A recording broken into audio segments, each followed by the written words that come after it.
Hi, I'm Metal Tim from Bravewords.com, and sitting on my left is none other than Iron Maiden's legendary founding bass player, Steve Harris. Welcome to Toronto, sir. Cheers, mate. Thanks a lot. Talk a little bit about the artwork and the logo. The actual line is pretty significant in British history, or warriors around the world. Yeah, I mean, this has got a different slant on it. I mean, obviously, I don't suppose you've seen the artwork yet, but it's very powerful, and that's another thing. I thought the name is so strong and powerful. I've always been really patriotic in a good way, not a political way. Just, you know, I'm proud to be from where I'm from. I'm sure you're proud where you're from. Absolutely. You know, it comes down to territorial things with, you know, different city to city and football team to football team, blah, blah, blah. I mean, that's the healthy kind of stuff, what we British call banter. And I love all that stuff. I love that turn and throwing and, you know, a bit of an argy-bargy between people, you know, in a pub where, you know, oh, you're from there, I'm a bit of a, you know, a bit of backslapping and this and that and all this. I think it's a good thing. It's all very healthy. So it's a very powerful image. It conjured up lots of imagery for me. When I first did the stuff with him sort of years ago, I actually named the thing and I did all the actual drawing and everything myself. And although I think it's good, I didn't think it fitted with kind of more modern things. So I think what symbolism now is, I think it's very, very strong. Now, you brought up football, and I had to ask this question because Aston Villa has a lion in their logo, but West Ham doesn't. So how does that sit? Well, I was hoping you weren't going to bring that up. Someone else mentioned it to me, and I thought I didn't even think about that. But yeah, West Ham's across Hammers, and yeah, I mean, what can I say? Sorry. Let's keep this on a good tone. Yeah, I think we should. Yeah, but that's what I talk about banter. But you know, you caught me out on that one. Back to the music. It's the British seem to be always reinventing rock music. Is it a political thing? Is it just deep in the veins, or is it a pride thing?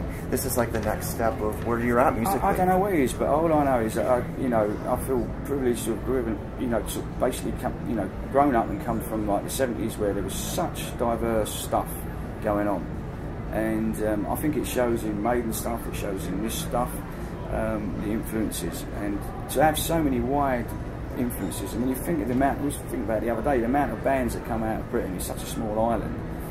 I don't know why. Why is that? I just don't know. But it's probably produced more, incredible bands out of the UK than anywhere else that I can think of. No, it's pretty envious. Even from I'm sitting looking at you why from does that across happen? the I don't Atlantic. know. I don't know why it happens. Now, does this solo venture kind of bring to mind what Bruce and Adrian did when they were with and not with Iron Maiden?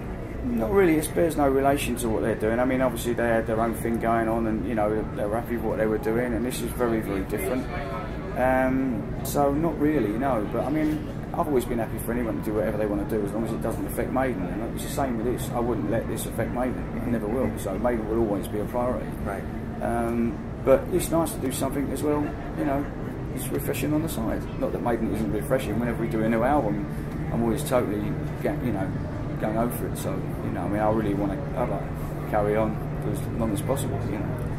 Now, my question is, it would be fun to be a fly on the wall when you were with Kevin Shirley. You brought him back to mix this particular album. He loved it, actually. He really liked the stuff. He thought it was really, really, raw and earthy, and he really enjoyed mixing it. So yeah, it was great. And taking this on the road, any possibilities?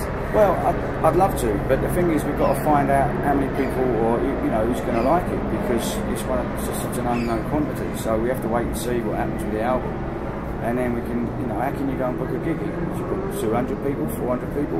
You just don't know how many people's going to like it. I mean, it's obviously going to be clubs, but even that is quite exciting for me because I haven't played in clubs for years. So then I'll be able to do both, play clubs and big places. Well, I think the first thing is to actually tell people about it, and you haven't done that quite yet.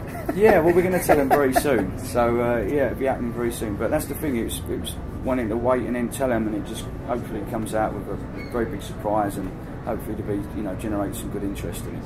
And what are your ultimate expectations with British Lion? I don't know really. I think we've just got to wait and see. I think we've just got to put the album out. Hopefully it's going to do well. Hopefully people will like it. I'm sure there's people that won't like it, but that's the same with Maiden albums too. So we'll see what happens. But yeah, I would love if it did well, and I'd like the guys in the band to get some recognition. That would be great because they're such talented guys.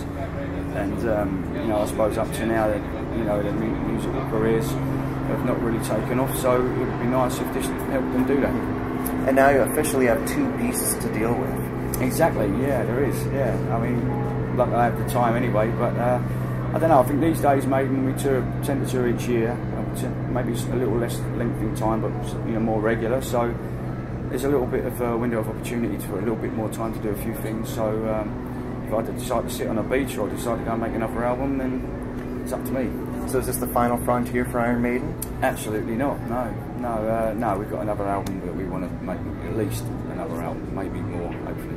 Well, your fans thank you for bringing the Maiden England Tour to North America. This is a pretty special occasion.